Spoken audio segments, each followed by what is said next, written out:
discutir e chegar aí no raciocínio mesmo das doenças que eu vou apresentar, né? E não pensar em fugir do planeta, fugir da aula e ir embora. Então, podem ficar bem à vontade mesmo. E a aula trata, quando a gente olha essa lâmina aí de biópsia renal que o Luiz Moura mostra para a gente nas aulas, a gente foca logo no glomérulo, né? O que é um erro, porque a grande maior parte da função renal é a função tubular. Então, o rim é bem limitado, vamos combinar? Tem proteinúria, tem hematúria e tem poucas síndromes, tem 5 síndromes glomerulares, nefrótica, nefrítica, rapidamente progressiva, alteração urinária assintomática e glomerulonefrite crônica. E o túbulo é uma infinidade de síndrome, né? Então aqui eu só citei algumas, eu nem vou destrinchar nem nada, mas tem uma infinidade de síndromes tubulares que a gente tem para discutir. Então, não é o meu objetivo na aula extinguir, acabar com, discutir todas as síndromes tubulares. Isso daria um curso de tubulopatias, né? E sim discutir 2 casos clínicos que eu trouxe para a gente raciocinar um pouco em cima e falar um pouquinho sobre o tema. Então, o primeiro caso é uma mulher de 24 anos, do sexo feminino. Ela é natural aqui de São Paulo, foi admitida no pronto-socorro com uma queixa de fraqueza em membros inferiores. Ela foi trazida, então, por familiares com esse quadro clínico, início há cerca de 2 horas. Ela estava correndo no Ibirapuera, uma corrida longa, 12 quilômetros. E aí, no término dessa corrida, ela sentiu uma fraqueza intensa nos membros inferiores que impediam de deambular. Resolveu vir para o pronto-socorro para entender o que estava acontecendo. É uma paciente que referia uma prática de jejum intermitente de 12 horas de duração hoje, né, no dia do acontecimento, e progressivamente nos últimos 3 meses dessa pandemia, o objetivo dela é perda ponderal, segundo ela. Refere que tem ficado com a mucosa oral seca, com polidípsia, que ela associa a esse período de jejum, que ela não toma água também, e aos episódios de atividade física. E ela relembra que na semana passada ela teve um episódio menos intenso, porém semelhante, e após uma atividade física também. Ela chegou no pronto-socorro, tinha uma hipotensão postural, só o fato de ficar da posição deitada para sentada tinha uma queda aqui de 30 milímetros de mercúrio na pressão arterial sistólica, tinha uma pressão arterial diastólica de 70, estava taquicárdica, febril, estava descorada, uma cruz desidratada, tinha uma força muscular reduzida, de modo mais proximal em membros, grau 3 e grau 4 distal. Tinha um sopro discreto aqui, que passaria facilmente desapercebido, não tem edema, e era essa a clínica e o exame físico que ela apresentava.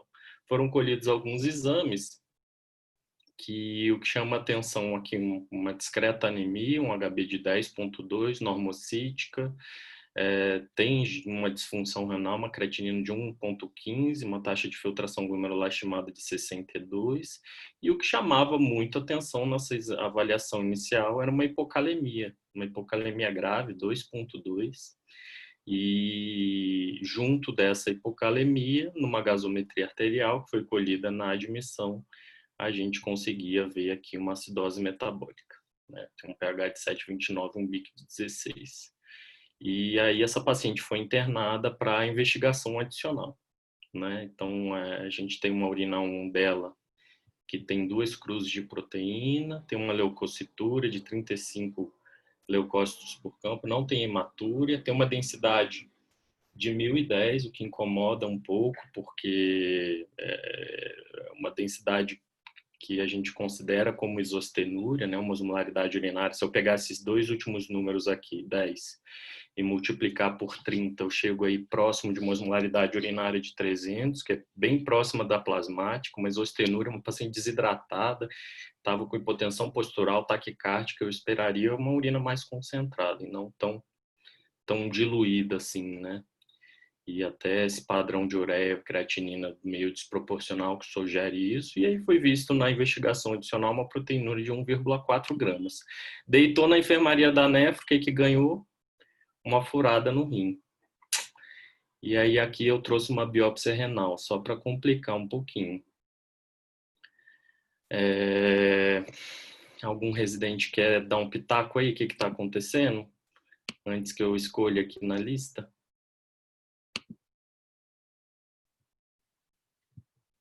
Lucas?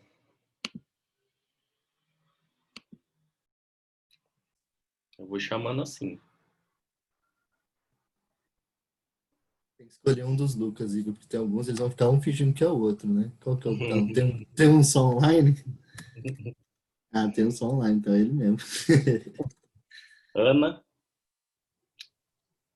Ana Beatriz Guerra. Pronto, nome completo e sobrenome.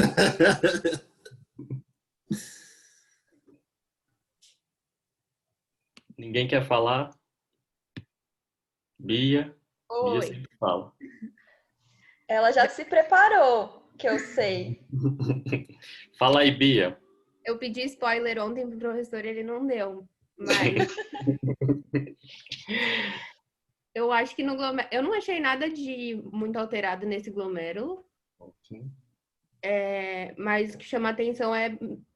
Parece uma nefrite intersticial, assim, com infiltrado celular, né? Nessa parte dos túbulos. E assim, né? É.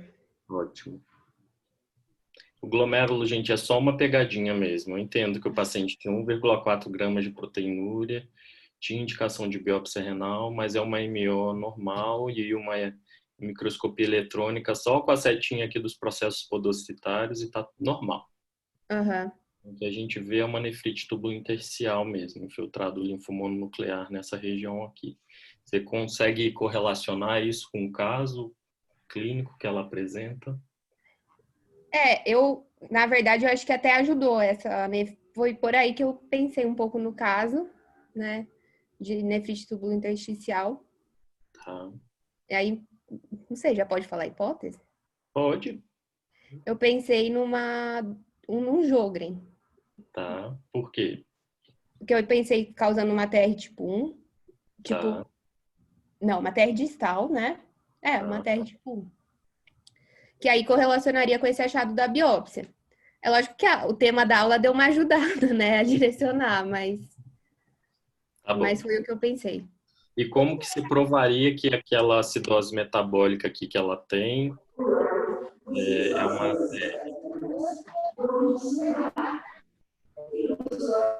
Não é aqui, não, isso. E aí, Bia? O Ou que é? outra pergunta. Cortou. Como que você correlacionaria? Por que você diria que essa acidose metabólica aqui é de causa renal? Eu calculei o onion gap, né? Então ela tem um onion gap normal. Na verdade, Tá. o onion gap dela é 7. Acho que era isso. Sódio menos cloro aqui dá 23, menos 16 dá 7. Isso mesmo. E a albumina tá normal, não preciso corrigir. Uhum. Então é uma causa. Aí você faz o onion gap urinário, né? Pensando que a gente tem um onion gap normal. A A gente gente vai não tem ainda aqui, né? Nos exames. Tá, ótimo. Então vou seguir aqui. Obrigado, Bia. Então, assim, depois a gente volta nessas questões, mas só abordando um pouquinho do raciocínio que a gente poderia ter com esse caso. A gente pode começar pelo potássio. Por que ela tem um potássio de 2,2? Que parece ser o achado de exame que mais se correlaciona com a clínica, né? Então, ela tem um potássio de 2,2 e tem aquela fraqueza muscular que impediu ela até de deambular, uma fraqueza muscular grau 3 proximal, e ela ficou super preocupada e foi no pronto-socorro com essa causa. Então, se tivesse que, dentre todos aqueles achados de exame ali que a gente tem, se tivesse que atribuir um dos achados à fraqueza muscular dela, eu atribuiria inicialmente ao potássio baixo. Então, ela tem uma hipocalemia grave, sintomática. Conduta inicial, chegando no pronto-socorro, o pessoal vai repor potássio endovenoso. Não vai nem querer saber o que é. Esse fluxograma aqui perde todo o sentido. Mas esse fluxograma ajuda a raciocinar um pouquinho por que o meu potássio está baixo, né? Por que o meu potássio sérico está baixo? Eu estou tendo perda de potássio que é pelo rim, ou estou tendo perda de potássio que não é pelo rim. E eu consigo, no pronto-socorro mesmo, colher uma amostra de urina naquele momento de hipocalemia e mandar para análise essa amostra isolada de urina dosando potássio e dosando creatinina. E eu consigo fazer uma relação potássio-creatinina em amostra de urina isolada, que a gente demonstra aqui.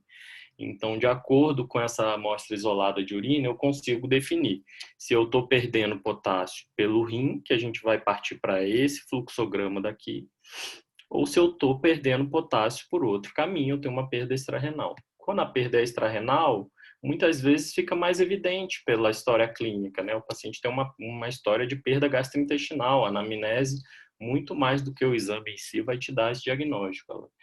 Igor está com uma diarreia há 8 dias, 4, 5 vezes ao dia, chegou com um potássio de 3, muito provavelmente essa hipocalemia secundária e acidose metabólica também, secundária à diarreia. Pode ser shift transcelular, eu tenho uma doença chamada paralisia periódica hipocalêmica, que eu coloquei alguns achados na anamnese dela que confundem um pouco, né? Mas shift transcelular, em geral, não tem distúrbio ácido básico associado, tem só hipocalemia transitória, né? O paciente administrou insulina de forma inadequada ou excessiva, eu tenho um estímulo beta-2 adrenérgico, eu vou pensar em shift também. E no outro lado do fluxograma, se eu tenho perda renal de potássio, se a minha relação potássio-creatinina está maior do que 13 mEq por grama, eu consigo pensar que a perda é pelo rim. E aí, eu vou ter que avaliar a primeira coisa aqui, pressão arterial e volemia. Se um paciente mais estar hipertenso, tendência à hipervolemia, eu vou pensar que é um estado de hiperaldosteronismo. Aí, dosagem de aldosterona e de renina vai ser imperativo para eu raciocinar um pouco além do meu diagnóstico diferencial. Né? Se eu tenho uma estenose da artéria renal, se eu tenho um tumor produtor de renina, se eu tenho uma hipertensão acelerada maligna, eu vou ter hiperaldo hiperreninêmico e hipocalemia secundária a essa condição. De outra forma, se eu tenho só aldosterona com renina suprimida, um hiperaldo hiporreninêmico, um hiperaldo primário, eu vou aqui investigar causas de hiperaldo primário, adenoma adrenal, hiperplasia adrenal bilateral, etc. E nas condições menos comuns, que eu tenho aldosterona e renina suprimida, na vigência de um paciente hipertenso, tendendo à hipervolemia e com perda renal de potássio, eu vou investigar algumas causas menos comuns, como Cushing, algumas formas atípicas de hiperplasia adrenal congênita e, por exemplo, síndrome de Liddle. No outro lado, eu vou para as pessoas que têm pressão arterial normal ou até que têm pressão arterial tendendo a baixa, como é o caso da nossa paciente, né? E aí a associação com o distúrbio ácido básico me ajuda bastante. Se eu tenho uma paciente que tem acidose metabólica, hipocalemia, que parece ser de perda renal, eu vou lembrar de acidose tubular renal distal ou acidose tubular renal proximal. Se eu tiver uma paciente com alcalose metabólica, aí eu já vou pensar em outras causas e aí eu vou ter que utilizar o fluxograma da alcalose metabólica para chegar aqui na causa da minha hipocalemia. Eu vou lembrar de diurético, Barter, Gitterman e uso até de algumas drogas. Tá? Então, esse é um fluxograma básico e que leva em consideração o potássio na urina isolado. E isso que é importante de eu trazer para vocês, Igor, o potássio precisa ser em amostra de 24 horas ou é melhor amostra isolada? Na verdade, ninguém sabe de forma adequada responder essa pergunta. O potássio urinário, além do potássio sérico, ele tem uma variação que é circadiana, né? E a princípio, a urina de 24 horas é a melhor amostra para a gente analisar essa condição clínica. Mas tem um consenso recente de Gittelman do Cadigo que está lá como opinião do grupo de especialistas que não há evidência que haja uma necessidade de coleta de urina de 24 horas e que a amostra isolada ela é normalmente suficiente para estabelecer esse diagnóstico. Então, a gente pode utilizar facilmente a amostra isolada para chegar no diagnóstico de hipocalemia. Imaginem vocês, chega essa paciente com fraqueza muscular, potássio de 2,2, se você normalizar muito rápido essa calemia, o potássio urinário, a interpretação vai modificar, o corte de 13 talvez não seja o melhor corte para a gente definir que há perda renal ou não de potássio, E isso pode te complicar um pouco no diagnóstico. Então, chegou a hipocalemia, vai já repor, já colhe a amostra de urina isolada e já corre para o abraço para dar esse diagnóstico de perda renal de potássio. Ah, Igor, eu quero usar o GTTK. Bem, o que dizer sobre o GTTK no ambiente de hipocalemia? Ele foi descrito em 1986. E GTTK significa gradiente transtubular de potássio. Ele visa avaliar o túbulo distal, que é a porção que tem um controle mais fino sobre a regulação do potássio.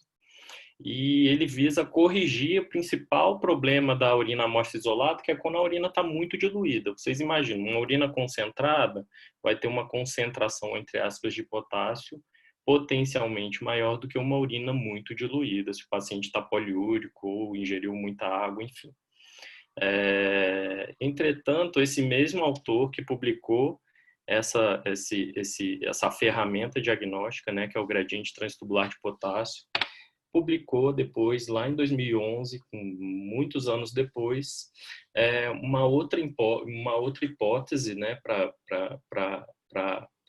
reavaliando o GTTK, e o próprio autor sugere não utilizar o GTTK, pelo menos no ambiente de hipocalemia.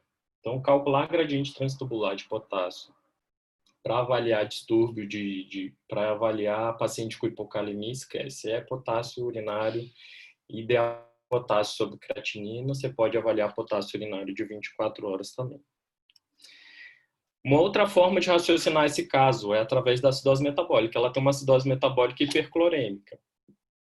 Então, eu vou seguir a abordagem metodológica mais clássica, que é a qualitativa, que a gente está mais habituado no dia a dia, que leva em consideração pH, PCO2, bicarbonato, e assim fica mais fácil da gente definir o diagnóstico quando a gente vê um bicarbonato baixo. Então, tem um pH baixo, tem acidemia, eu tenho bicarbonato menor do que 22, eu consigo definir isso, tem acidose metabólica. Eu vou calcular a resposta compensatória. Então, no nosso caso, a paciente tinha um bicarbonato de 16, 1,5 vezes 16 dá 24, mais 8, 32, então o paciente deveria ali ter um bicarbonato entre 30 e 34, que bate com o bicarbonato sérico dela. Tá? Você pode, com essa fórmula compensatória, ver se tem distúrbio respiratório associado. Se o PCO2 está mais baixo do que você calculou, eu vou pensar em alcalose respiratória. Se está mais alto, eu penso em acidose respiratória. Mas o primeiro passo que a Bia já fez é calcular o onion gap. Então, o onion gap é uma ferramenta importante quando você está diante de uma acidose metabólica que você não sabe a causa. Então, você deve calcular esse onion gap, e a forma que a gente calcula mais frequentemente hoje em dia o onion gap é usando só cloro, bicarbonato e sódio. Praticamente o potássio foi excluído dessa análise inicial e a gente utiliza basicamente essa fórmula aqui. Esse é o intervalo de confiança clássico que a gente lê nos livros, lê nos artigos de revisão 8 a 12. Mas fato é, depois que foi incorporada a metodologia de mensuração do cloro com um eletrodo íon sensível, a impressão é que o onion gap normal reduziu, caiu um pouquinho o limite inferior deles. Então, não é infrequente a gente encontrar um onion gap aqui de 3 a 11 e numa faixa de normalidade inferior. Nossa paciente tem um onion gap de 7 que a gente calculou. Uma outra forma de visualizar onion gap, além dessa formulinha, só que é simples, sódio menos cloro menos bicarbonato, é com esse Gumbel-grama aqui. Então, a gente consegue ver que essa ferramenta, o onion gap, consegue estimar o que está acontecendo, o que está sobrando de ânion, que poderia eventualmente ser a causa da minha acidose metabólica. E dividir em 2 grupos, tem autores que citam 3 grupos, né? Uma acidose metabólica com onion gap aumentado, por exemplo, acúmulo de ácidos orgânicos, cetoácidos, por exemplo, na cetoacidose diabética, beta-hidroxibutirato, acetacetato, ou acidose lática, o próprio lactato. Enfim, um segundo subgrupo, que são as acidoses metabólicas com onion gap normal ou hiperclorêmicas, que a gente vai falar um pouquinho mais à frente. E tem um terceiro subgrupo menos estudado, que é com onion gap reduzido, eventualmente até negativo. E aqui a gente consegue ver os grandes interferentes do anion gap por essa análise. São basicamente ânions que não são medidos e que a gente eventualmente pode ter aumentados, por exemplo, o sulfato é aumentado na disfunção renal, apesar de não ser facilmente mensurado, é um dos motivos pelo qual o anion gap está aumentado na disfunção renal, na lesão renal aguda, por exemplo, né? Então, às vezes essa análise gráfica facilita o entendimento do que é o anion gap, por que a gente utiliza anion gap. Um dado importante, se você for analisar aquelas 3 métodos de estudo de distúrbio ácido básico, seja por fisiológica, que é Boston, seja o Copenhagen, que substitui a parte metabólica do bicarbonato por base excess, e seja o Short, que é super complexo, uma análise basicamente de computador, e que é qualitativa, né, diferente dessa aqui, que é quantitativa, diferente dessa que é mais qualitativa. Vocês vejam que as duas abordagens só são possíveis de serem encaradas como semelhantes se eu corrijo o anion gap pela minha albumina. Então, isso é uma coisa muito importante que eu tenho que fazer na prática clínica, lembrar de fazer, corrigir meu anion gap para albumina. A estimativa é que para cada 1 grama por decilitro de albumina abaixo do normal, que eu tenha 4, 4,4, eu incremente o anion gap em 2,5. Então, se eu tenho uma albumina de 2, provavelmente o meu anion gap final é o anion gap que eu calcular, mais 2,5 vezes 2 aqui, mais 5 de anion gap. Tá? Então, corrigir o anion gap para albumina é importante para eu conseguir manter essa correlação com um método que é mais qualitativo do que o outro. E também eu consigo perceber que os 2 ânions que mais impactam o anion gap no plasma, num paciente normal, é a albumina e o fosfato. Então, consigo até estimar o anion gap basal do meu paciente, se eu tiver albumina e fosfato dosado. Né? Eu consigo, com essa formulinha aqui, multiplico a albumina por 2, divido o fósforo por 2, chego lá no anion gap estimado. Então, nossa paciente tinha 4,4 de albumina, ela deveria ter um anion gap ali de 8,8 e ela tem 7. Está bem próximo ali, eu não falei o fósforo, mas está bem próximo do que seria o anion gap normal para ela, de fato. É uma outra forma de avaliar. Um problema que acontece muito no dia a dia também, inúmeras vezes, é a pessoa utilizar o sódio para calcular o anion gap no ambiente de hiperglicemia e ela fica toda feliz da vida, corrige o sódio para a glicemia e coloca esse sódio na fórmula do anion gap. Em geral, vem um anion gap superestimado, um anion gap aumentado quando a gente faz dessa forma. Vejam, a gente não tem fórmula, a gente tem fórmula para corrigir o sódio para glicemia. Tem 2 fórmulas clássicas que a gente utiliza, que uma é de Katz e outra é essa de Hillier. Mas a gente não tem fórmula para corrigir cloro, a gente não tem fórmula para corrigir bicarbonato. Então, certo, quando a gente vai calcular o onion gap, é pegar o sódio que está medido ali. Esquece a correção do sódio para glicemia. Isso daqui vai servir depois para eu escolher o tipo de solução que eu vou dar na cetoacidose, etc., para ver a natremia real. Mas para cálculo do onion gap é o sódio que apareceu no exame para você, o sódio que foi medido, independente da glicemia. Tá? A gente utiliza essa ferramenta de onion gap com muita assertividade e eu, inclusive, já caí do cavalo algumas vezes assim, achando que ela é perfeita. E, na verdade, quando você vai analisar a base da medicina baseado em evidência, o onion gap é super falho, assim, ele tem uma sensibilidade, mesmo o onion gap corrigido, tem uma sensibilidade que não é das melhores.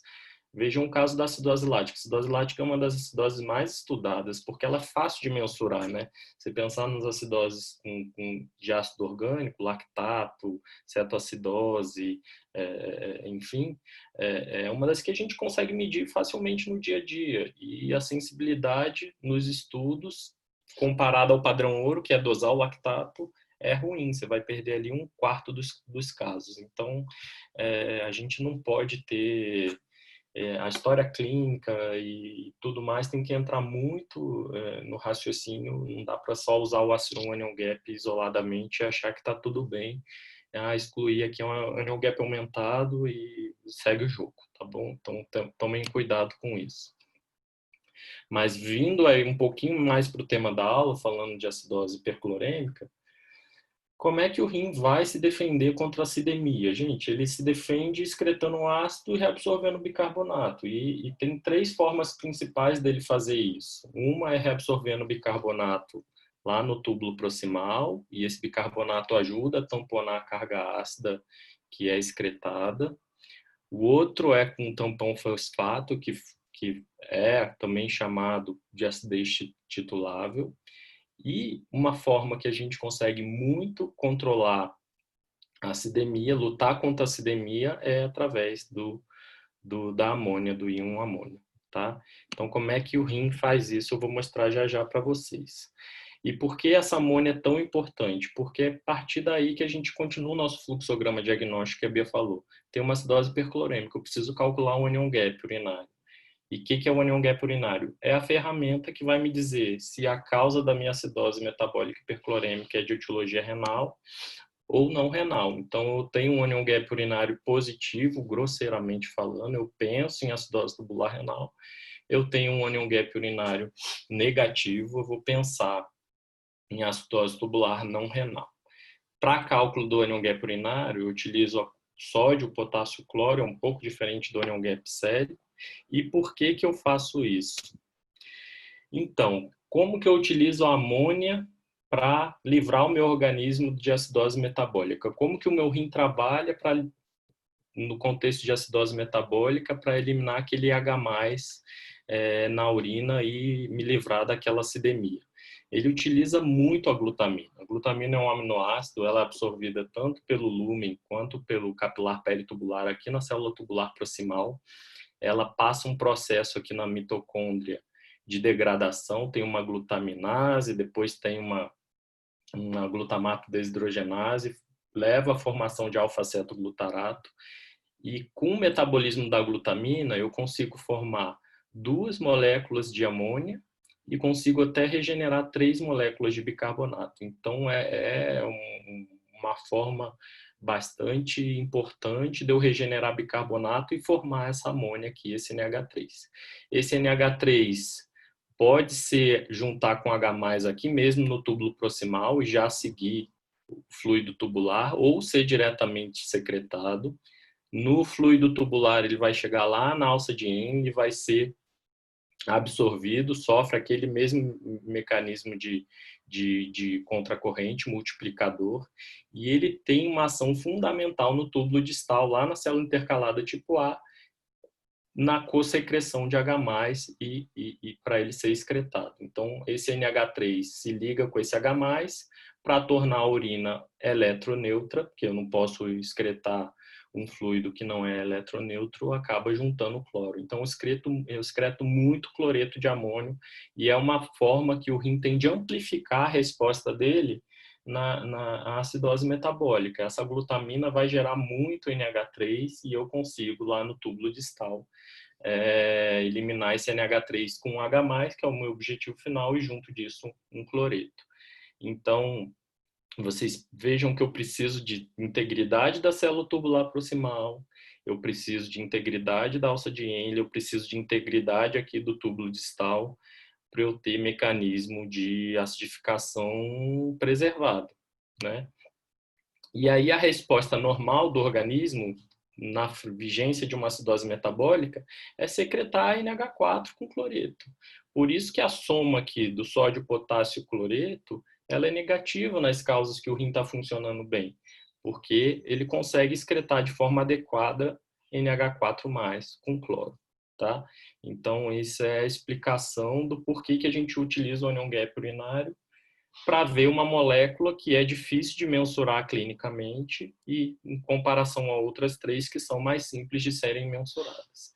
Então, por exemplo, se eu tenho perda de base do piloro para baixo, perda pancreática, perda biliar, perda no trato gastrointestinal, dali para frente, eu vou ter acidose metabólica, hiperclorêmica, mas o meu rim não é culpado. Se eu tenho um rim que funciona normal, ele consegue acidificar a urina, ele consegue excretar cloreto de amônio, ele consegue eliminar esse H+. Então, meu anion gap urinário é negativo. Já um pouco diferente quando eu tenho alguma disfunção tubular. Então, claro que o túbulo distal é o mais acometido nesse processo, mas quando eu tenho disfunção tubular proximal, dependendo do sítio da disfunção tubular proximal, eu posso ter déficit de acidificação, porque eu não consigo utilizar a glutamina e transformar ela em amônia, né? Mas nesse contexto aqui, eu não consigo excretar o meu H+, que eu deveria. Meu rim está doente, meu túbulo está doente, ele não secreta cloreto de amônio, o H+ não se junta com o amônio, e aí essa relação aqui fica positiva. Eu tenho pouco cloro junto com NH4,3, tá? Com NH4+. Então, o anion gap urinário me ajuda bastante nesse raciocínio diagnóstico.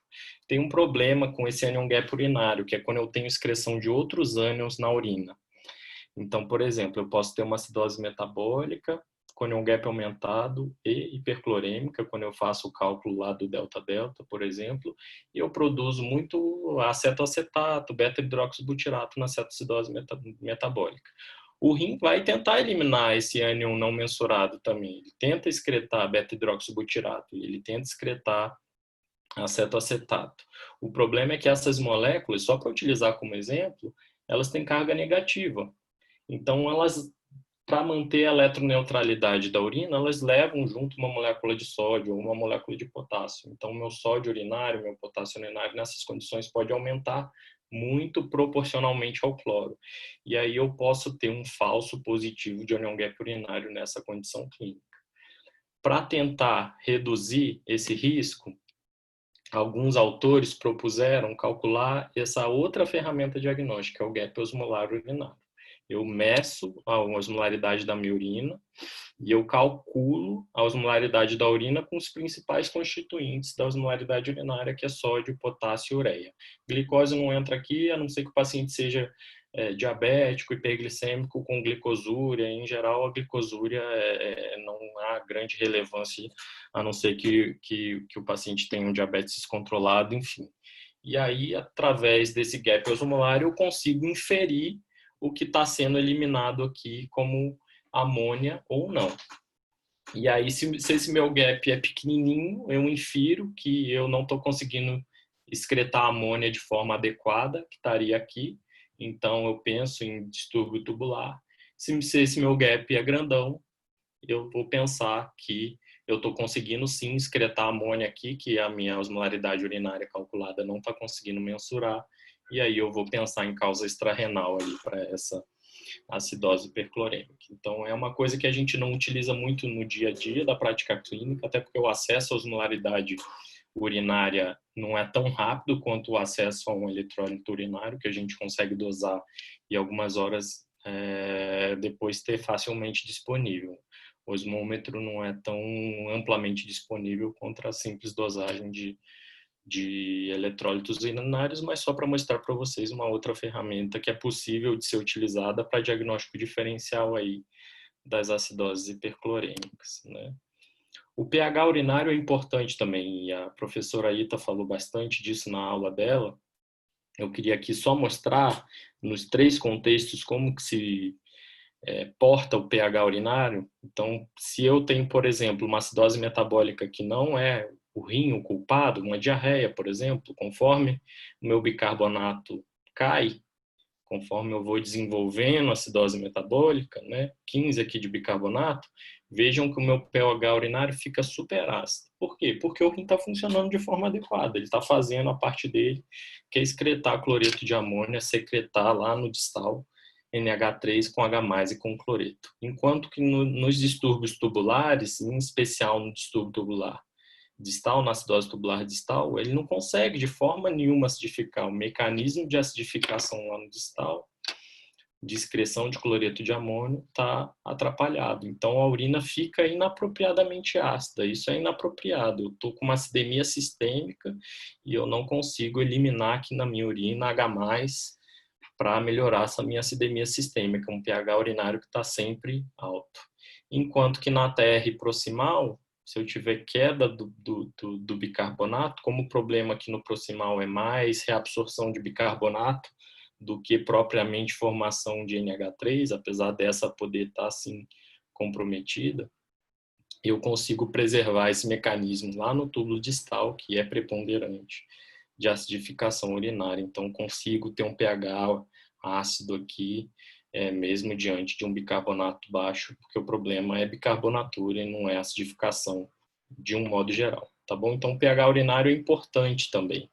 E só lembrando que aí a professora falou bem, o pH urinário, o ideal é que a gente veja um pH urinário que seja dissociado da dieta, né? Então, aquele pH urinário com fita reagente, que é o que a gente vê no pronto-socorro, não é validado para esse diagnóstico, né? Tem que ser pHmetro mesmo, e o ideal é que seja um pH urinário de jejum de 12 horas, segunda micção, que vai ter todos aqueles confundidores da urina parada na bexiga, ou uma urina que sofra influência aí da dieta e que reflita de forma direta a atividade tubular, né? Então, esse é o pH urinário para eu fazer esse tipo de análise.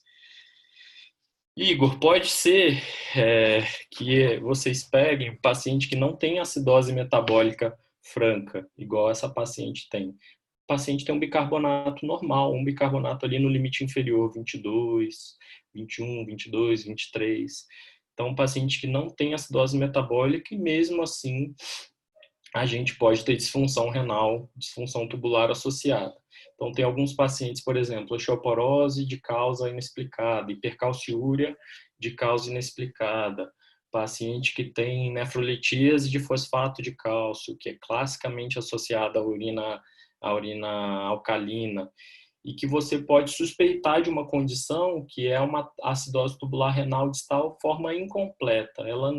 Ela só fica, o paciente só manifesta acidose metabólica sob estresse. E aí você tem que dar uma estressada, você tem que fazer uma prova de estresse, uma prova de acidificação, para ver se aquele seu paciente vai desenvolver acidose metabólica e se ele vai conseguir acidificar a urina ou não. E aí tem duas formas da gente fazer isso, duas ferramentas da gente fazer isso.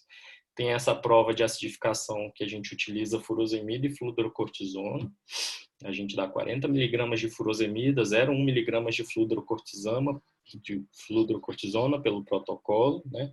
Vejam que a furosemida age lá na alça de Henle, entra na porção do cloreto da sódio, potássio, 2 cloretos, inibe a reabsorção desses íons.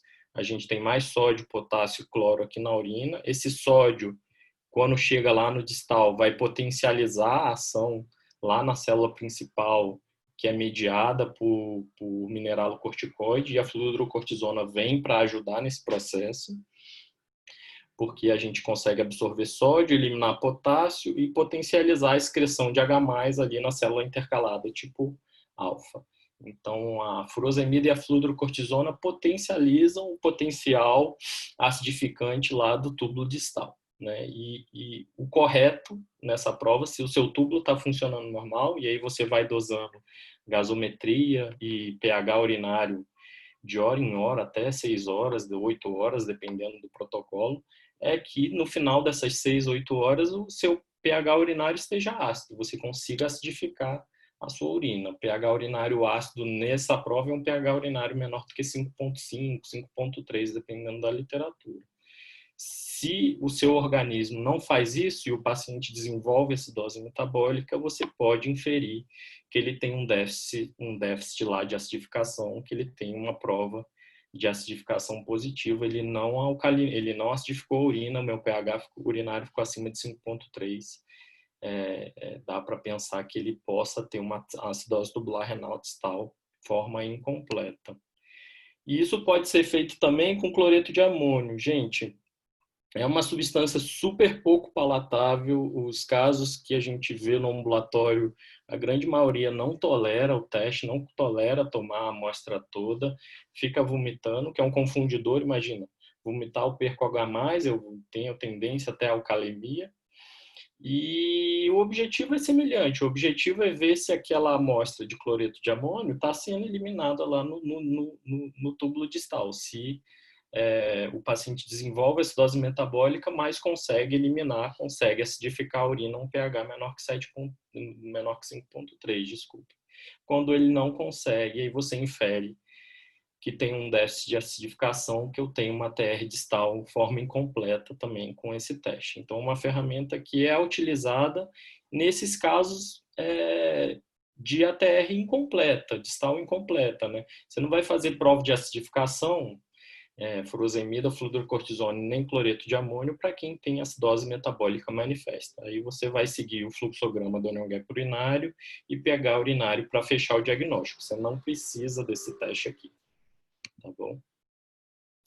E uma outra prova, uma outra ferramenta que a gente pode utilizar é a prova de alcalinização. Como o problema do proximal é reabsorção de bicarbonato, e ele chega num steady state aqui, que ele começa a absorver bicarbonato e pouco bicarbonato é perdido na urina, você não sabe exatamente, só dosando aqui nessa situação clínica, se o bicarbonato urinário está adequado ou está inadequado frente àquela acidemia. Aí o que a gente tem que fazer nessa prova aqui? Tem que infundir bicarbonato endovenoso, aumentar o bicarbonato do paciente para um nível de bicarbonato normal, e aí agora sim ver o que está acontecendo num bicarbonato sérico normal. Se o túbulo proximal não está funcionando de forma adequada, porque é lá que é reabsorvido o bicarbonato, eu tenho uma fração de excreção de bicarbonato alta, eu perco muito bicarbonato aqui, e aí eu consigo inferir que essa é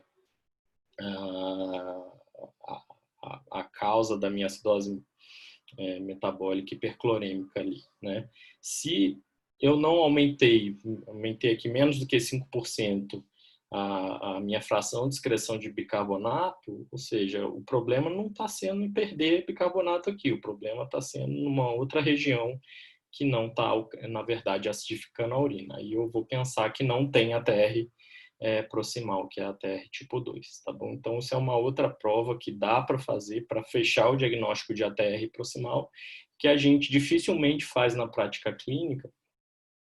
Por quê? Primeiro que clinicamente você já consegue inferir, porque as acidoses tubulares proximais precisam de uma dose de bicarbonato de reposição muito maior do que a distal ou a TR4 hipercalêmica, né? Então, isso você consegue já inferir que seja distúrbio do túbulo proximal.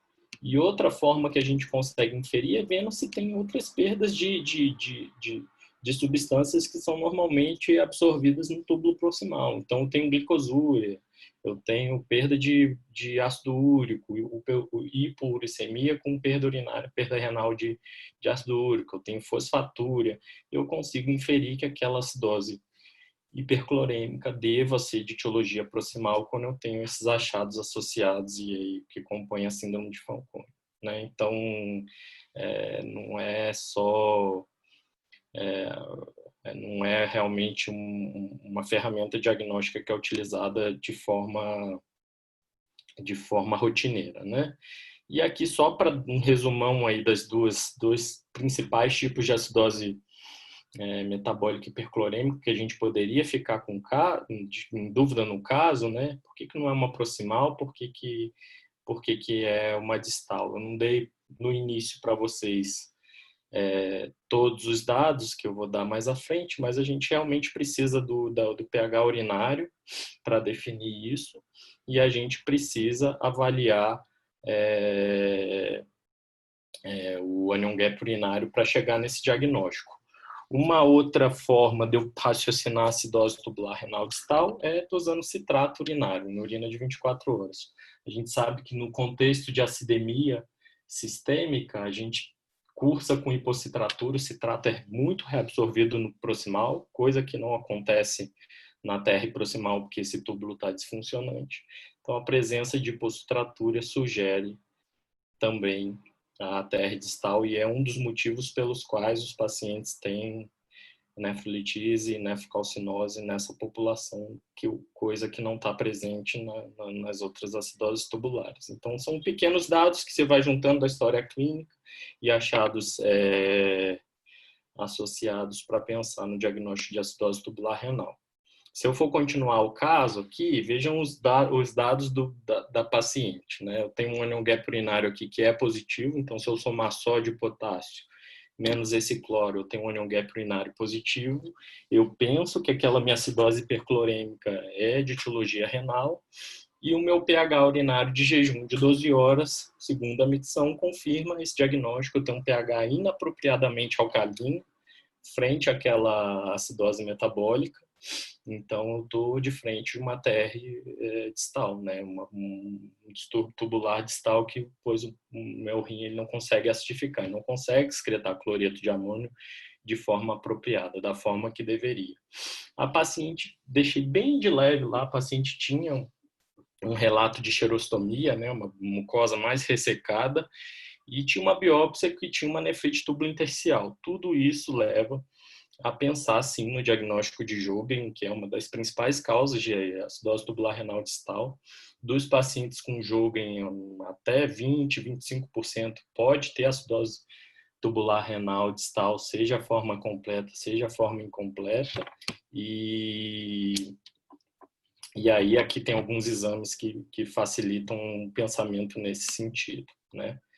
Para a gente não se prolongar mais, vou continuar para o segundo caso. Uma paciente de 32 anos, sexo feminino, natural e procedente de São Paulo. Ela foi encaminhada por poliúria. E ela foi encaminhada para o nefrologista já no contexto ambulatorial, depois de múltiplas idas no pronto-socorro, com reposição endovenosa de potássio, magnésio e cálcio. Ela referia uma poliúria abundante, com idas ao banheiro uma vez a cada 3, 4 horas, com noctúria e piora progressiva desse quadro 3 anos, então um quadro mais crônico aqui, né? E ela tinha uma mialgia difusa, tinha alguns tender points, teve um episódio de dor lombar esquerda que a levou ao pronto-socorro da última vez e ela fez uma tomografia que ela tinha trazido, tinha umas parestesias em extremidades ocasionalmente, depressão e ansiedade em uso de fluoxetina, tinha uma dispepsia não investigada em uso de pantoprazol, tinha uma hipertensão bem controlada, com enalapril, uma dose bem baixinha, tinha esse histórico de depressão, isso levou quem atendeu ela anteriormente a pensar que pudesse ter um abuso de laxativo e de tiazídico aí relacionado a esse transtorno de humor, mas ela recusou veementemente isso nos últimos 3 anos. E no exame físico não tinha nada que chamava muita atenção, exceto uma discreta perda de força aqui proximal e a musculatura difusamente dolorosa, a palpação. Não era possível no exame clínico identificar um sítio mais doloroso, era tudo difusamente doloroso. E aí nos exames, um potássio de 3,1, um sódio um pouquinho mais alto, 1,47, um magnésio de 1,1, o cálcio de 7. Nossa, Igor, tá tudo baixo, né? Hipocalemia, hipomagnesemia e hipocalcemia mesmo. Tem uma albumina normal, tem uma glicemia aumentada aqui, talvez um diabetes, não dá para confirmar, precisa repetir essa amostra, né? Tem uma urina com glicosúria e tem aqui uma gasometria que parece ter uma alcalose metabólica. Por conta desse histórico pregresso, ela trouxe já um teste qualitativo de urina negativo para diurético, tiazídico e de alça. E foram solicitados alguns exames cujo resultado está aí. Quem vai escolher falar um pouquinho aí sobre o caso? Deixa eu escolher na listinha aqui. Ou alguém quer falar? O Iago e o Cléo são bons candidatos, né? Não sei se eles estão. Mas não tô. Escolhe aí, vai. Escolhe para mim. Vou botar a Camila para falar, que a Camila também participou um pouquinho da discussão desse caso. A Camila R3. Ei, Tudo bom, Camila? tá ouvindo? Tô. E aí? Então, é para falar o quê? Do Você diagnóstico? pensou, por que essa paciente tem esses sintomas e esses achados laboratoriais? Ainda tem atomo que eu não mostrei com alguns cistos renais. Então, eu fiquei em dúvida nessa tomo, principalmente. Então, ela tem uma hipocalemia, aí, assim, com uma hipomagnesemia, um cálcio corrigido, eu acho que ia dar 7 mesmo, pelo que eu me lembro, que eu tinha calculado, com uma alcalose metabólica e um cloro urinário aumentado, né? Aí, assim, pensando nas hipóteses diagnósticas, pode falar? Pode, deve. Eu pensei que podia ser por uso de diurético ou por uma síndrome de Bartter ou Gitelman. Aí, lembrando dos diuréticos, pensar em diurético de álcool, hidrocloro também. E eu pensei até numa nefrocalcinose. Aí foram essas minhas hipóteses. Nefrocalcinose nessa toma não parece ter. Essa tomo não parece. Pois é, eu, assim, a tomo não parece, mas é cisto mesmo, né? Aparentemente cisto, mas cisto simples, né? A princípio, sim. Ah, tá. Bom, e foi isso que eu pensei, doutor. Alguém quer acrescentar alguma coisa? Lucas, que não me respondeu no início. Tá aí só fingindo que tá escutando. Eu vou continuar aqui. Depois a gente volta. Então, eu poderia escolher começar a raciocinar esse caso por alcalose metabólica, por exemplo. Né? Tem uma revisão recente do Emmett no CEJAS, né? Bem bom, vale a pena ler. E aí, só para mostrar aqui com um gambolograma as principais formas de manifestação da alcalose metabólica. Então, aumento de bicarbonato sérico, obviamente, né? Mas eu tenho redução do cloreto para manter a eletroneutralidade. Então, a alcalose metabólica, em geral, se associa com hipocloremia e pode até aumentar um pouquinho o anion gap, vejam bem. O anion gap aumentado não é igual à acidose metabólica com anion gap aumentado. Tá? Então, tem outras causas, dentre elas a alcalose metabólica. Em geral, não aumenta muito, fica ali um anion gap em 15, 16, não costuma passar disso. Mas é possível ter anion gap aumentado com a alcalose metabólica. Como é que a gente raciocinaria a alcalose metabólica? Um exame importante é o cloro urinário. Por quê? Porque eu vou dividir a alcalose metabólica em 2 grandes grupos. Um grupo que vai responder a reposição de cloro, a alcalose dita cloreto responsiva, né? Eu posso ter isso porque eu usei diurético e parei há mais de 48 horas, por exemplo, já estava usando tiazídico, estava usando diurético de alça, passou o efeito tubular recente de diurético, eu ainda tenho alcalose metabólica, mas eu não vi isso refletindo no cloro, porque aquele clorurético já não está mais agindo, né? Ou aquele paciente depiocítico super grave que chega no pronto-socorro, é entubado, você ventila ele de forma inapropriada e o paciente desenvolve aquela alcalose depois de ter resolvido a hipercapnia, né? O bicarbonato demora um pouquinho mais para eliminar aquele bicarbonato, você pode flagrar esse momento também. Ou o que é mais comum é perda de cloreto que é fora do rim. Né? E posso ter perda gastrointestinal geral vomitando, ou sucção nasogástrica, fibrose cística, isso é bem menos comum. E num segundo contexto, eu posso ter alcalose metabólica com cloro aumentado, que são as alcaloses metabólicas cloreto resistentes. E aí, mais uma vez, a semelhança da hipocalemia, do diagnóstico diferencial de hipocalemia que a gente conversou um pouquinho anteriormente, o nível de pressão arterial vai influir no meu raciocínio diagnóstico. Né? Então, se eu tenho um paciente que está normotenso ou tem até a tendência à hipotensão, hipovolemia, eu vou lembrar de distúrbios tubulares como Bartter, Gitelman, eu vou lembrar de hipomagnesemia, eu vou lembrar de uso de diurético no momento, nas últimas 48 horas, pelo menos, como causa daquela minha alcalose metabólica. E aí eu vou lembrar das doenças hipertensivas associadas a excesso de mineralocorticoide como causa para a alcalose metabólica também. Nossa paciente vai um pouquinho mais para esse fluxograma aqui, né, de alcalose metabólica com cloro urinário mais alto. Eu já dei o cloro urinário para vocês e aí a gente consegue raciocinar nesse contexto um pouco diagnóstico diferencial. É claro que a anamnese, exame físico é fundamental e a gente não precisa de cloro urinário para dar diagnóstico da maior parte das alcaloses metabólicas. Por quê? Porque a maior parte são doenças que clinicamente, pela história e pelo exame físico, você vai flagrar. Igor, eu fui ver um paciente com obstrução intestinal, tá com sonda nasogástrica, drenando 2 litros por dia na UTI.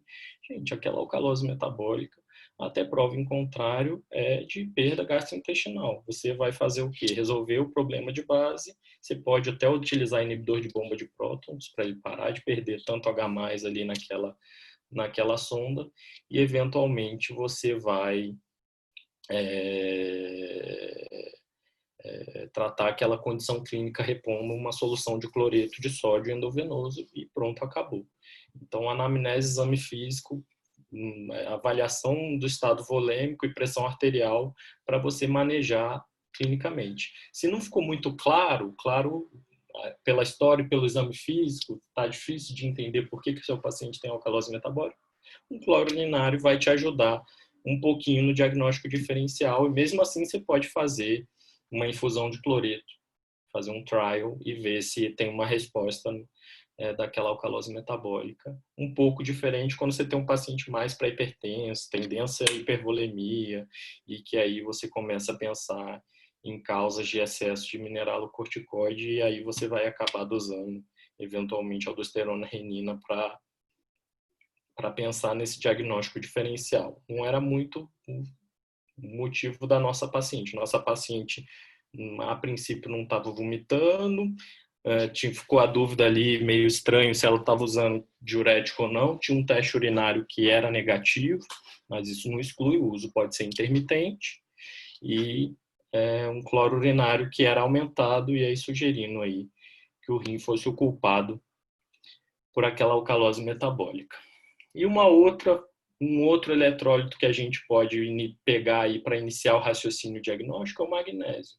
Magnésio é um cátion que está bastante presente no nosso organismo, principalmente no osso e no músculo.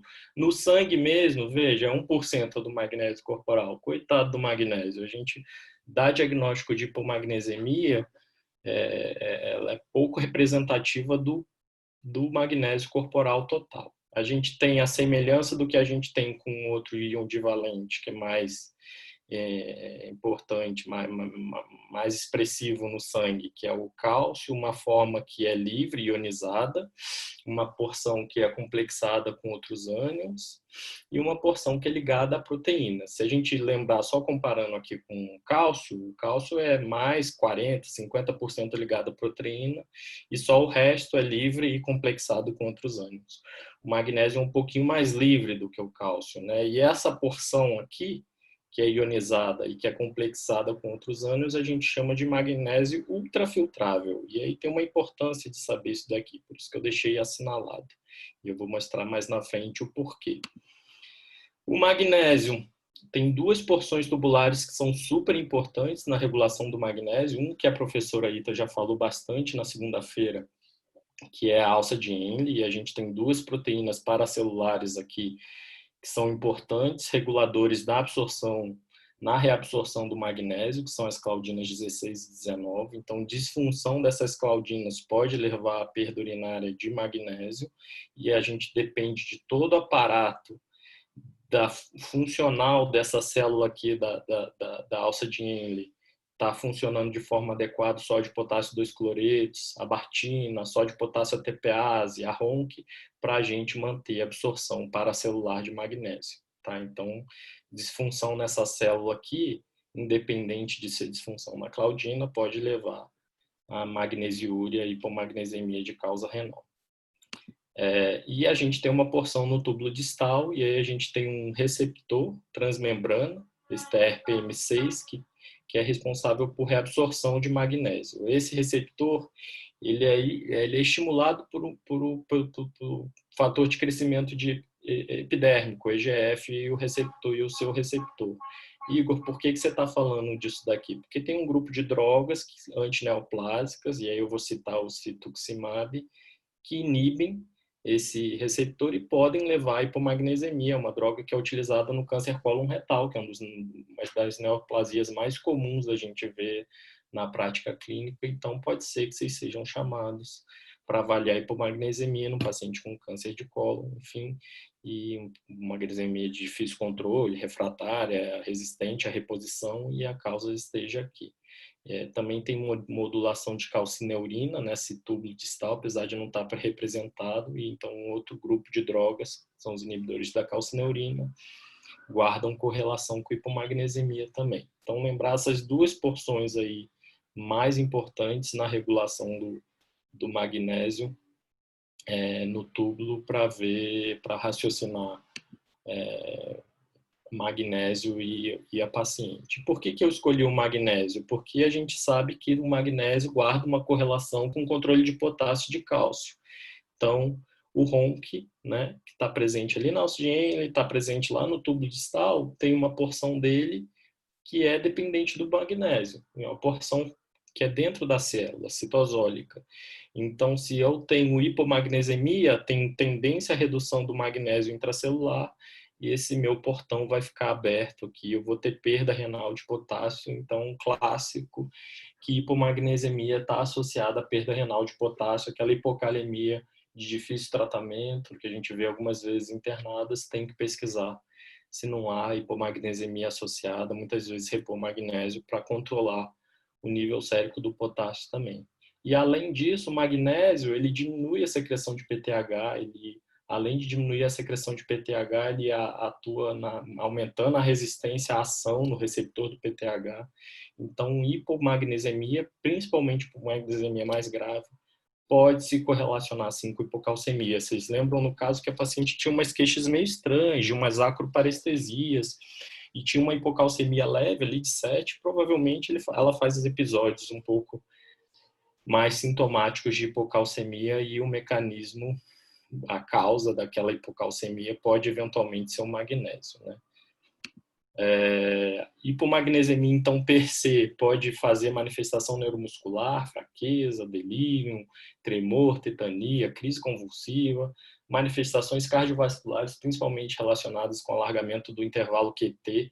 O cardiologista é tarado, entre aspas, em manter magnésio sérico acima de 2, uma coisa que, assim, até é difícil de controlar, muitas vezes faz até um pouco de hipermagnesemia, então, mas pode ter manifestação cardiovascular associada a hipomagnesemia, arritmia ventricular e atrial, hipocalemia pelo mecanismo que eu já falei, e pode ter hipocalcemia, um hipopara ali por ação, por resistência à ação do PTH, ou mesmo por redução da secreção do PTH.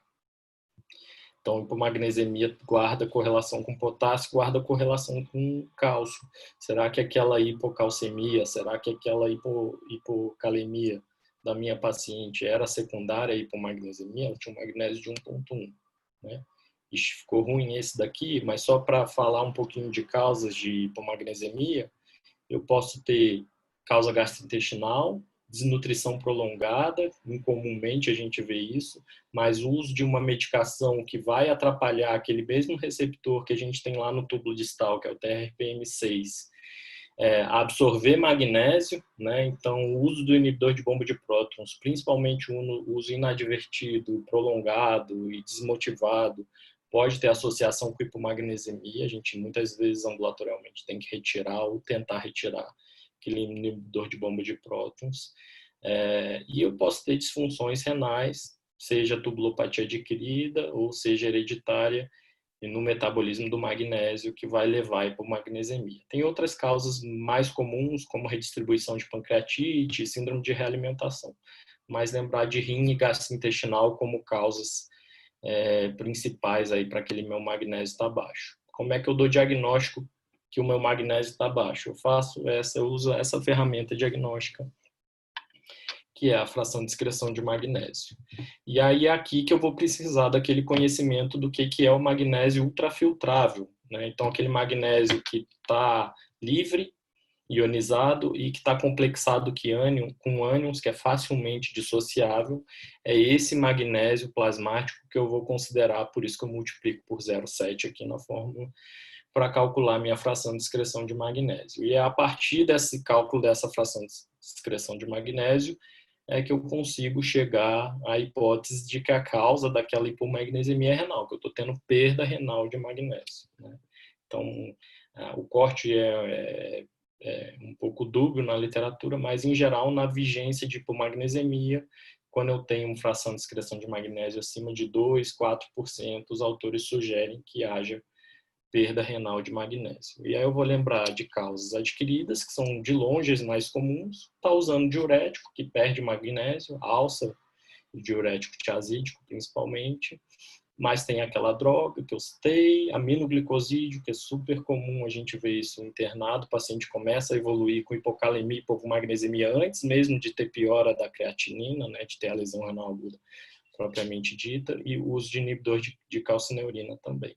E a gente tem várias síndromes genéticas renais, não é o objetivo meu da aula esmiuçar cada uma delas aqui. Mas aí bate um pouquinho com o que a Camila raciocinou. Nossa, Igor, uma hipocalemia com hipomagnesemia, alcalose metabólica, tem uma alcalose metabólica com cloro urinário aumentado, ou seja, parece ser, e está normotenso, ou seja, parece estar lá no túbulo o problema mesmo. Será que dá para pensar em Guittman, eventualmente até Barter, né? Então, aonde é que está esse problema, né, no meu paciente, né? E aí, voltando para o caso, só algumas dicas diagnósticas, assim. Uma paciente que a gente, na história, conseguiu depois ver, tinha uma história familiar de diabetes mellitus de início precoce, menos de 25 anos, então a irmã tinha diabetes, a mãe tinha diabetes, todos iniciaram precocemente. Tem essa hipomagnesemia que parece ser de origem renal, que pode estar levando a hipocalcemia e hipocalemia. Tem uma alcalose metabólica, que é a cloreto resistente, e tem uma doença cística renal bilateral.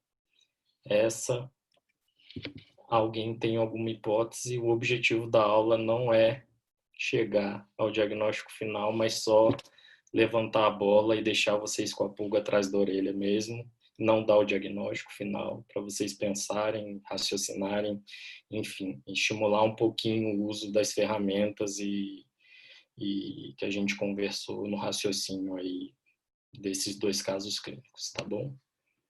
Obrigado.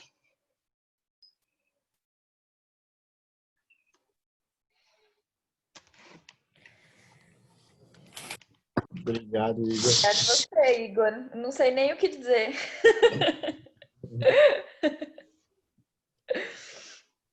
Foi. Vontade que dá de bater palmas, né? Mas aí não vai ser representativo. Não, o Daniel colocou no chat que é uma... Ainda bem que está sendo gravada. A gente gravou e vai colocar no YouTube com a permissão do Espero que essa não seja a sensação da aula no momento, né? Ajuda mas muito. eu tinha até comentado no grupo, quando eu mandei os casos que você mandou, Igor, que não adianta ver a aula e achar que vai entender tudo do dia para a noite. Assim. Não é fácil. E existe todo um raciocínio diagnóstico que tem que treinar, né? Tem que pegar caso, tem que sentar, botar, fazer exercício, que nem ver eletro. Você aprende a ver eletro, não fica vendo eletro, você esquece, né? E se você não pegar... Eu acho que a gente... Não, a gente sempre pega, tá mexido, deve ser diurético e não faz todo o raciocínio clínico, né? Na maior parte das vezes você vai acertar, porque é o mais comum pela mesmo. clínica, né? A anamnese a gente valoriza pouco, de fato, né? A anamnese, a história clínica, o exame físico, a impressão clínica, e muitas vezes você vai acertar o diagnóstico só com isso daí. E, gente, tubulopatias é um mundo, assim, né? Eu tô nesse ambulatório, sempre gostei de distúrbio eletrolítico, eu tô nesse ambulatório aprendendo bastante lá, desde que eu entrei aí na escola como nefrologista em 2019, aprendo quase todos os ambulatórios muito lá, ouvindo, discutindo com a professora Ita, discutindo com a Ana, a gente vendo o caso, depois chega em casa, lê, estuda. Então, é uma área que é super complexa, não dá realmente para esgotar o assunto, um tema ou um caso. São para a gente chegar nesse diagnóstico que é só fenotípico, como a professora disse na segunda-feira, é muitas vezes desafiador, né? Mesmo o diagnóstico fenotípico é desafiador, a gente precisa de 1, 2, 3 dosagens em urina, retorno do paciente, reavaliação da história clínica, E o importante é não desistir para chegar no diagnóstico final, uma vez que a gente ainda no SUS dispõe pouco de metodologia genética de pesquisa genética para chegar no diagnóstico final correto das tubulopatias hereditárias, principalmente, né? Sim. Igor, posso fazer um comentário do primeiro caso, meio nada a ver, e assim, não tanto do tema da aula, e fazer uma pergunta depois? Passa aí. É porque ela é de tubo, né? Mas só para os amantes do glomérulo, a- essa paciente tem uma proteinúria de 1,2 grama, né? Duas coisas que você se preocupa tanto em explicar como fazer as coletas adequadas e para que a gente não interprete um exame de maneira errada. Uma das coisas que eu fiquei pensando que você talvez fosse falar quando postou o caso é que ela tinha acabado de fazer uma corrida de 12 quilômetros e colheu uma urina, né? E que às vezes esses pacientes que fazem depois de atividade física ou até só por ortostase prolongada tem uma proteinúriazinha. Perfeito. E Perfeito. Isso poderia interferir com proteinúria ortostática, enfim, alguma coisa, até hematura, né? Até hematura do corredor associada. Se ela tiver contraída de volume, também pode atrapalhar a acidificação, né? Concordo. Perfeita análise. E aí, talvez essa proteinúria, num contexto, a gente poderia dosar uma RBP urinária e ver que ela era completamente tubular, né? Tubular. A ideia, né? Só para os amantes do glomérulo não ficarem sofrendo. E a dúvida que eu tenho, agora, assim, no assunto mesmo, quanto à coleta do anion gap urinário. Eu posso fazer com a amostra isolada, eu tenho que fazer com a amostra de 24 horas, e se tem situações em que eu não posso confiar no meu anion gap urinário, tipo poliúria, tipo paciente com doença renal já com taxa de filtração reduzida, ela tem um clearance de 60. Se eu tenho um corte para falar, putz, a partir daqui meu anion gap urinário, eu devo ter alguma alteração de acidificação por alteração renal. Veja, Davi, a melhor resposta que eu posso dar é que a gente dificilmente vai achar essa resposta na literatura, sabe?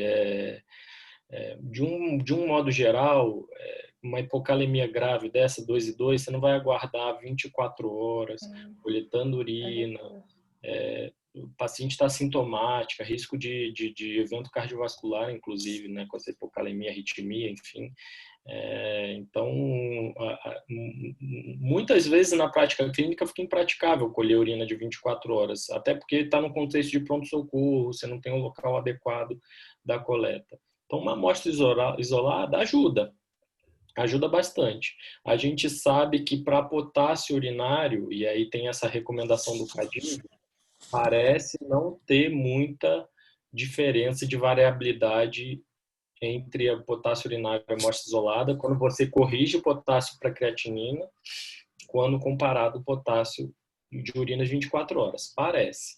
Mas a gente sabe que para outros íons essa alteração é muito importante. Então, para cálcio, quando você está raciocinando diagnóstico diferencial de hipercalcemia, por exemplo, você vai pensar em hipercalcemia hipocalciúrica familiar, a amostra isolada ela é ruim quando comparada à amostra de urina de 24 horas. Então, isso é muito individual, assim. Se puder, coleta uma amostra isolada, que é simples, fácil de coletar, você corrige para creatinina, a maioria dos eletrólitos você consegue calcular uma fração de excreção do íon ali, e depois raciocinar o diagnóstico com mais calma num segundo momento, aí sim ambulatorial, eventualmente coletando uma amostra de urina de 24 horas para reavaliar o seu diagnóstico, a sua hipótese. E tem algum estado que eu não posso confiar no anion gap urinário, tipo paciente com alteração de função? Você tem estados que você pode ter associação de duas acidoses, né? Então você pode ter, por exemplo, um paciente que tem uma cetoacidose diabética e tem uma acidose tubular renal. Tem alguns estados que eliminam ácidos orgânicos na urina, que são eliminados ácidos orgânicos na urina. Eu dei o exemplo da cetoacidose, mas com acidose lática também, eu vou ter eliminação na urina de lactato. Esse ácido orgânico, para manter a eletroneutralidade da urina, ele tem que se associar com cátion. e o cátion, que ele mais está ali mais facilmente disponível, que ele mais se associa, deixa de absorver no proximal, é sódio. Então, meu onion gap urinário pode vir positivo ali, vem sódio e potássio maior do que o cloro. Eu fico com a impressão que o problema está no túbulo, quando de fato ele não está. Um outro problema é paciente com disfunção renal, paciente que tem insulto tubular, fez uma lesão, um insulto tubular nefrotóxico, utilizou anti-inflamatório, por exemplo. Essa paciente estava com dor pós-corrida, tomou anti-inflamatório. Se eu tive uma agressão no túbulo, meu túbulo não vai conseguir acidificar, mesmo que transitoriamente, a urina. Então, num contexto de lesão renal aguda, pode ser inadequado a avaliação de onion gap urinário, porque ele está refletindo um túbulo que não está funcionando do modo que deveria. E não necessariamente que tem uma coisa transitória por causa da lesão renal aguda e não necessariamente um insulto tubular, uma disfunção tubular perene que está ali pregressa àquela situação clínica. Em geral, menos de 60 de clearance, respondendo a sua pergunta aí do clearance de 62, em geral, a avaliação de eletrólito urinário com menos de 60 de clearance pode ficar prejudicada. É um corte que a gente utiliza para fazer estudo metabólico de litíase, por exemplo, que vai ser a aula da professora, a próxima aula, né? Então, Igor, mais ou menos nessa linha, por exemplo, essa paciente foi de alta e eu vou internar para tentar fazer o diagnóstico diferencial. Provavelmente vão dar alta com reposição de potássio, né? Quanto tempo a gente tem alguma coisa para a gente saber quanto tempo eu tirar e dosar para ter um diagnóstico mais fidedigno, para a gente tentar fazer um fenótipo? É difícil e é até desafiador isso, Marina, porque você imagina, você tira a reposição ambulatorial, o paciente vai voltar a ter hipocalemia e vai voltar a ter sintomas graves ou não associados àquela hipocalemia, né?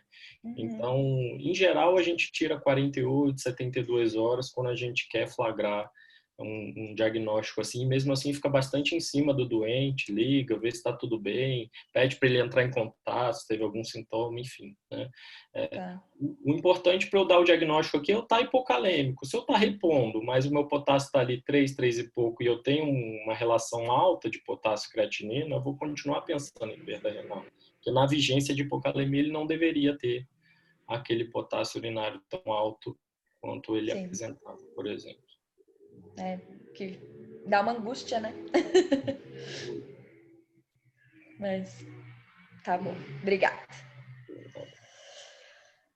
Doutor Igor, uma dúvida. Esse último caso poderia ser mutação do PCBD1? Acho que é isso. Uma coisa que faz como se fosse um diabetes tardio. Um negócio do hepatócito, algo assim. Tá no caminho. Tá no caminho. Beleza. Vou dar uma pesquisada. Vou te mandar um site para você pesquisar. Aquele site das doenças raras, né? O objetivo não era trazer, era só, assim, eu trouxe 2 casos para a gente discutir um pouquinho o diagnóstico diferencial, né? O caso em si, por isso que eu não dei o diagnóstico do segundo caso, mas era mais para discutir um pouquinho do raciocínio diagnóstico em cima da alcalose metabólica e um raciocínio diagnóstico em cima da hipomagnesemia. Se você chegar até aí você liga pro Igor que tá resolvido, que ele é mata. Você liga para o professor Aita, porque aí acabou. Verdade. Doutor Igor, eu queria perguntar, já que você estava falando de magnésio, sobre correção de magnésio, porque geralmente a gente corrige o magnésio bem mais lento. Aí eu queria perguntar assim, por que a gente corrige desse jeito? Você vê que a carga ultrafiltrável do magnésio, ela é bem alta, né? 70% do magnésio sérico, ele é ultrafiltrável, né? Ele está livre, ionizado, e ele está ligado a ânions. Então, se você repõe o magnésio muito rapidamente no sangue, ele corrige rápido a magnesemia, você tem um pico de magnésio e você induz magnesiúria com esse pico. Então, o correto é você infundir esse magnésio endovenoso mais lentamente, 4 ou 6 horas, evitar esse pico. A estimativa dos autores, que eu me lembre, se você correr o magnésio rápido ali, 1 hora, 2 horas, você perde metade da sua infusão. só com perda renal de magnésio. Então, a reposição endovenosa do magnésio é para ser mais lenta e gradativa mesmo. Bem lembrado, Camila. Ah, entendi. Obrigada, doutor Igor. Mais alguém tem alguma pergunta, angústia? Acho que não. Acho que tá todo mundo pensando. Bom, Igor, obrigada mesmo. Foi ótima a sua aula. Eu que Deu agradeço. pra gente fazer a gente pensar bastante. Eu ia falar um pouquinho, mas foi bastante.